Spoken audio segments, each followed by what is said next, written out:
Well, it's a pleasure. I suppose I'll save my ni hao for later when the connection actually happens. I was in Hong Kong about 9 months ago, and the one thing I can say about Hong Kong in June and London in March is it was so much warmer.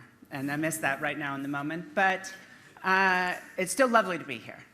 Now, like any good American, I am functionally illiterate, and one of the qualities is how late in life you come to understand big, $10 words like avuncular. It took me decades into my life before I really got the meaning of that particular word. So let me share you briefly the story of how I learned the definition. Now, when I was much younger, I had flunked out of college. I was actually living in my car. Nonetheless, I had the idea that I could make a film. A friend of mine had convinced me to start a company with him. And we had no reason to think we could. We had no credentials. We had no experience. And as it turns out, we had, in fact, no talent to make a film. But nonetheless, taking over the business side of things, we put together a limited partnership, and I was able to raise a few $100,000 to kick off this low-budget film. Now, I shouldn't have. I had no qualifications whatsoever. Yet, when I think back on that very long time ago, it just seems so easy. Now, 15 years later, I had PhDs in neuroscience and psychology. I had this business plan for my first tech startup. I had amazing co-founders with powerful experience in the industry. And it was pulling teeth. Trying to get money for that company was incredibly hard. We'd go in and pitch to the venture capitalists. And let me say, in now 7 startups, I have never pitched to a female partner. And this first time that I ever pitched to a VC board was no different, of course, the 5 men. And if you've ever been in that experience, you get up and you give your best talk, and then the questions come. And that first question, and it was hard. And then the next question was brutal, and then eviscerating. And then it was like, good God, what did I ever do to your family? I mean, this is what it's like being an entrepreneur. And then that 5th guy, you should be so proud of what you built. That's what he said to me. And I thought, God, at least one of these guys is on my side. Now let me flash forward just a moment. 6 years later, I know, we're all over in time. I saw this TED Talk, Dame Stephanie Shirley. If you haven't seen it, go find it. Why do all ambitious women have flat heads? It's a great title. What the hell is she talking about? Well, the punchline, sorry, I'm going to deliver it for you. The punchline comes about halfway through. From all of the time, men walk up to you and pat you on the head and say, you should be so proud of what you've built. The same words this guy said to me. Guess who was the only person to vote against us? He wasn't the one who was for me. He was the one person to vote no. And, I learned in that moment the definition of avuncular. It is, girl, we're not going to fund your startup. When you get that very kind, sweet support, I have learned what that really says. There is no such thing as a businesswoman, and you're excused from the meeting. Now, what's different between that first time with no credentials, raising money, and that latter time with everything stacked in our favor, and we were still pulling teeth? Well, quite frankly, the only difference I see, other than all of the upsides, was that in the first case, I was a man, and in the second case, I was a woman. There have been some rather profound changes in my life. As an aside, be really careful what you whisper to your fiancé in the wee hours of the night. Crazy things can happen. But I had gone through gender transition. And if you've ever wondered, is it really different? It's really different. It's more than just dancing backwards in heels. There's a real cost. And that's what I'm going to talk about a bit here today. I'm going to talk about some research that I've been privileged to do, one at one of my former companies, another that we are pioneering at StartOut, on both the costs and the benefits of diversity. And then maybe if we have a moment at the end, I want to summarize what we're doing now about how to really improve that ratio, really see the growth and the benefit of diversity out in the world. So let's start with the costs. This began with a company, one of my last ones, Guild, where we'd put together a database of 122 million people, largely through the English-speaking world. And these were all professional profiles. We'd scraped them off of 100 different websites and across the internet. Everything that people had said, yes, LinkedIn and Facebook, blog posts, GitHub, Twitter feeds, anything we could get about someone. And at one point, I was confronted with this question, which is a famous one. You know, I had to work twice as hard to get where I am. And what does it mean? Can you actually quantify that? What it takes to work harder to achieve? Or is it just something people say to, you know, imply that they're actually much better at their job than everyone else? So this started with a young man named Jose that had entered his own kind of closet and changed his name to Joe to see if he got a better result at searching for a job in America. And his claims that they were profoundly different. So I thought, what is it?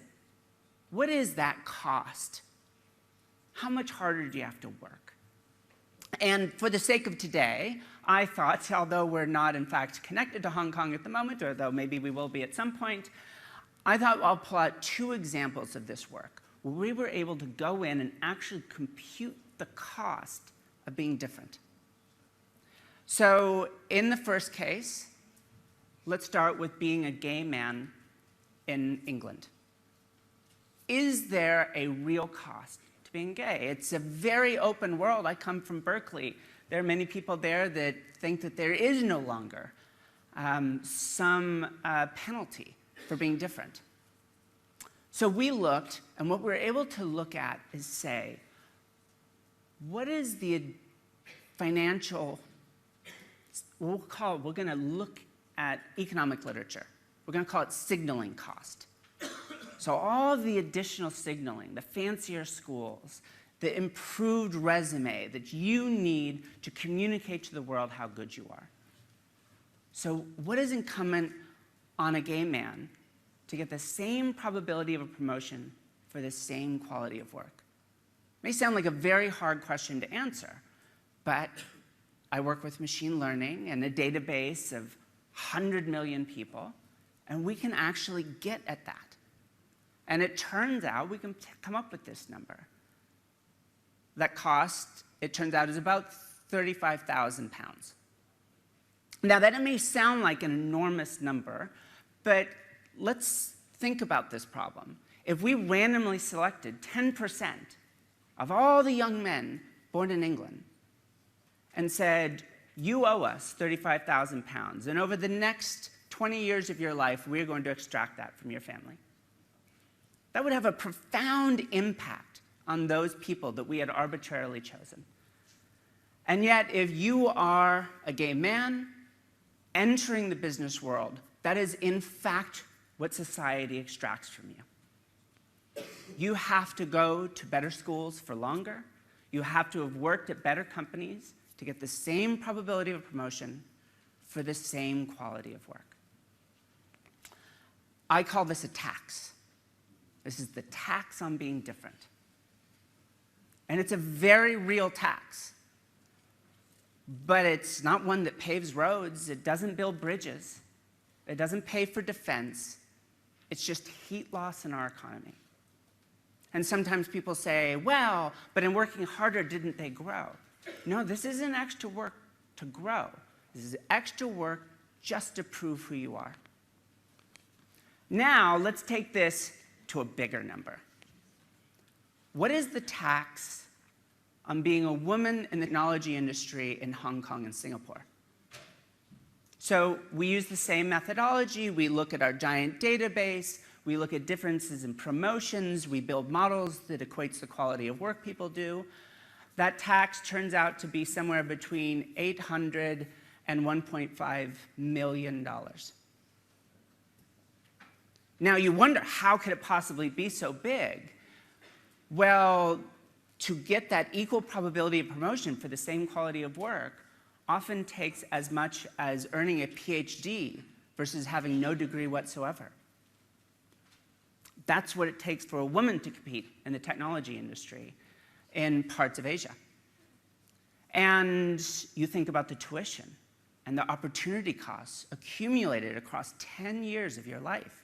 And you realize, wow, you're really escaping lightly if you're only paying $1 million in tax. Why would anyone enter those industries if, at least implicitly, they knew that would be extracted from them just to get in? And if you're curious, these are what we call superlinear factors. The tax on being a woman, and the tax on being gay, you put it together, and it's even more to be a lesbian. And quite frankly, in the United States, as I often say, if you are a quadriplegic black lesbian, really, there's some mansion that we all owe you for all of the extra work you had to do to achieve what you should achieve, because we failed to value people appropriately.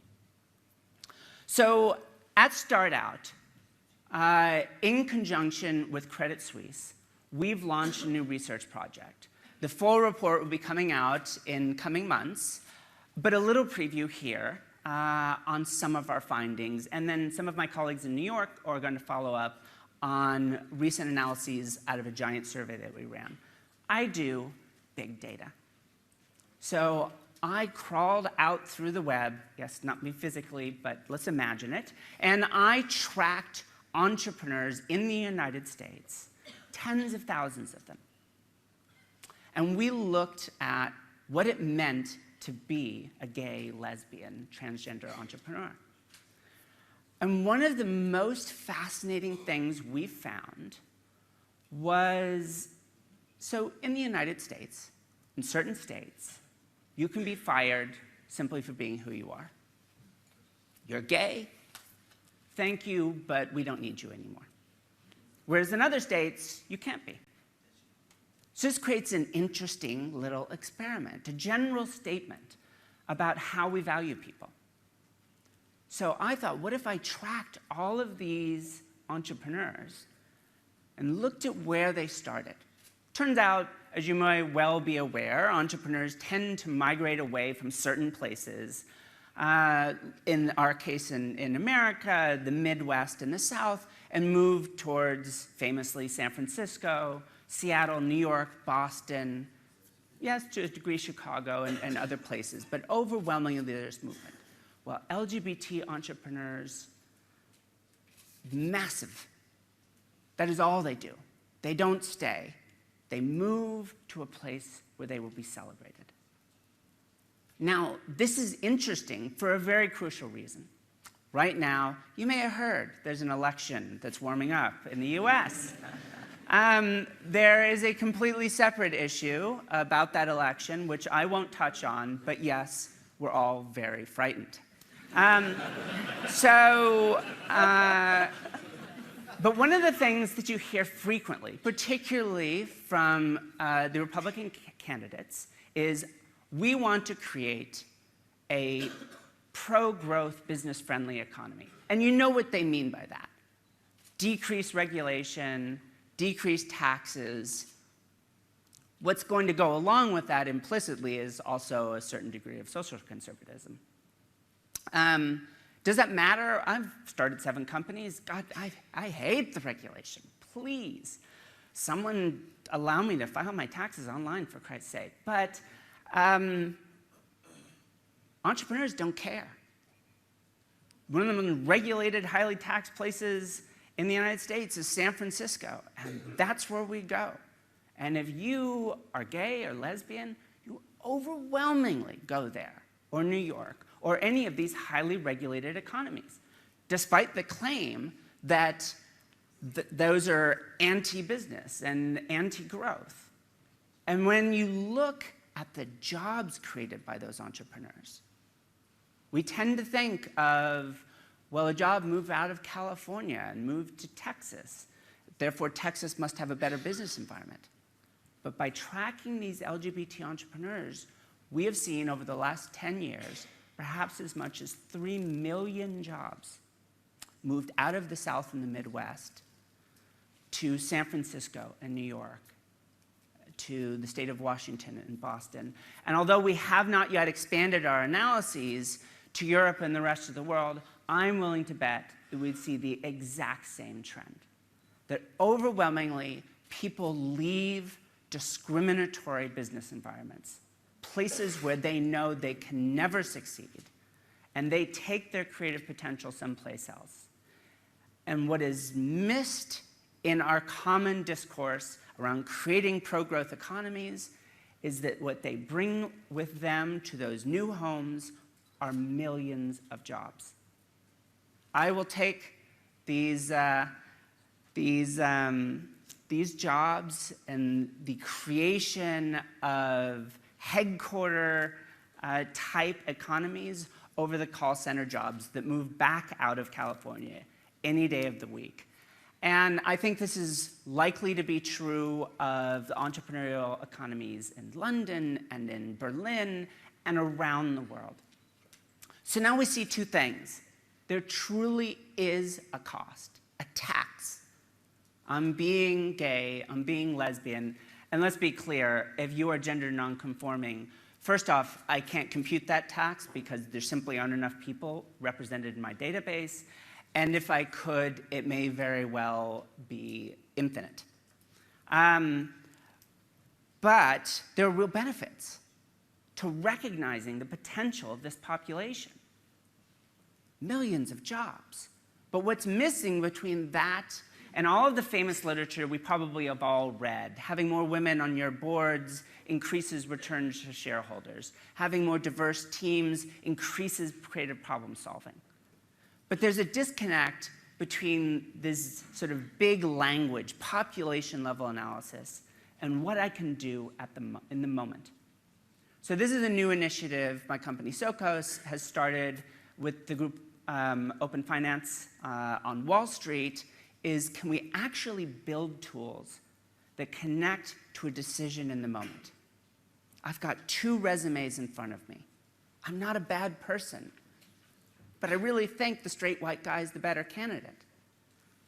Am I making a right decision?